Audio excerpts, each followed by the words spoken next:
Hello friends, फिर से स्वागत करता हूं मैं विशाल कुमार अपने YouTube channel success science series में। तो हिस्ट्री अगर आपको सब्सिडियरी पढ़ना हो चाहे ऑनर्स पढ़ना हो तो चैनल को जरूर सब्सक्राइब करें। आज क्वेश्चन हम देखेंगे 1832 के सुधार अधिनियम की मुख्य विशेषताओं पर प्रकाश डालिए।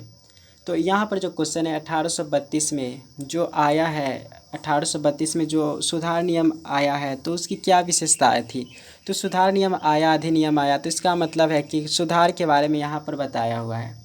तो ये क्वेश्चन को आप देखेंगे तो सबसे पहले आप इंट्रोडक्शन लिखेंगे, मतलब परिचय लिखेंगे। उसके बाद इसका क्या प्रमुख सुधार निम्नलिखित, जैसे उन्होंने सुधार अधिनियम लाने पर वहाँ पर सबसे पहले समान प्रतिनिधित्व का नियम लगाया, यानी कि सभी समान प्रतिनिधित्व, यानी कि सभी एक जैसे व्यक्ति हो, ये बात नियम बनाया गया। फिर वहाँ पर आर्थिक अधिक लोगों का मत अधिकार, मतलब जितने भी लोग हैं सभी को मत अधिकार यानी कि वोट देने का अधिकार होना चाहिए। तो सुधार नियम यही तो है।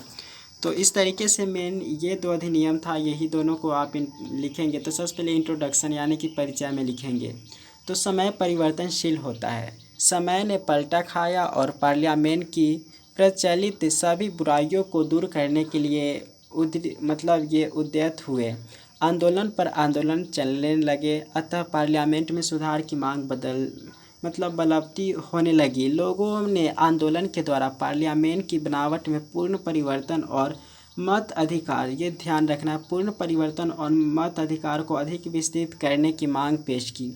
सीटों में पुनः परिवर्तन की मांग रखी गई। यह आंदोलन दिन पर दिन भयानक होता गया। अंत में इसका रूप इतना विकृत हो गया कि सरकार ने विवश होकर 1832 में प्रथम सुधार अधिनियम पास करना पड़ा सरकार को। इस अधिनियम के द्वारा पार्लियामेंट की बनावट में बहुत से सुधार लाए गए, जैसे सीटों का फिर से विभाजन किया गया, चुनाव को भ्रष्टाचार से मुक्त किया गया, वोट देने के अधिकार को थोड़ा विस्तृत किया गया, देश की राजनीतिक उम्मीदवारों और कुलीनों को उखाड़ फेंका गया।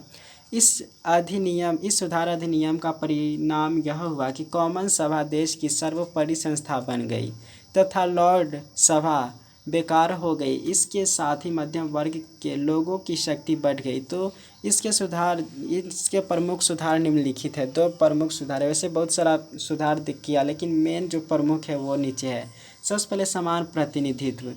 इसका मतलब यह है कि अधिनियम के द्वारा प्रतिनिधियों के वितरण में तो परिवर्तन किया गया पर उनकी संपूर्ण संख्या में कोई परिवर्तन नहीं किया गया, यानी कि केवल उसके प्रतिनिधित्व उसको सभी को समान कर दिया गया, लेकिन जो टोटल संख्या था वो इतना ही है। तो कॉमन सभा के कुल सदस्यों की संख्या पूर्ववत 658 ही रही, यानी कि 658 ही रही। सभी बोरो और काउंटिनों को जनसंख्या और क्षेत्रफल के अनुसार प्रतिनिधियों को समान संख्या में कॉमन सभा में भेजने का अधिकार दिया गया, यानी कि जितने भी ये था अपने क्षेत्र और प्रतिनिधि के अनुसार वह क्षेत्र दिया गया। काउंटियों से भेजे जाने वाले प्रतिनिधियों को संख्या में परिवर्तन कर दिया गया।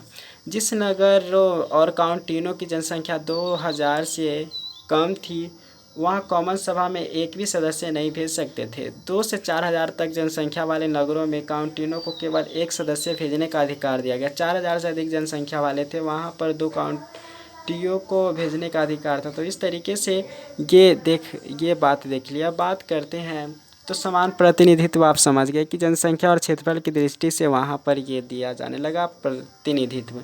अब अधिक लोगों का मताधिकार, मतलब जितने भी लोग थे सभी को ये देने लगा, मतलब अधिकार मिल गया कि बोरो में मत अधिकार प्रणाली की असमानता को दूर करके समानता स्थापित कर दी गई। उन सब गृह स्वामियों और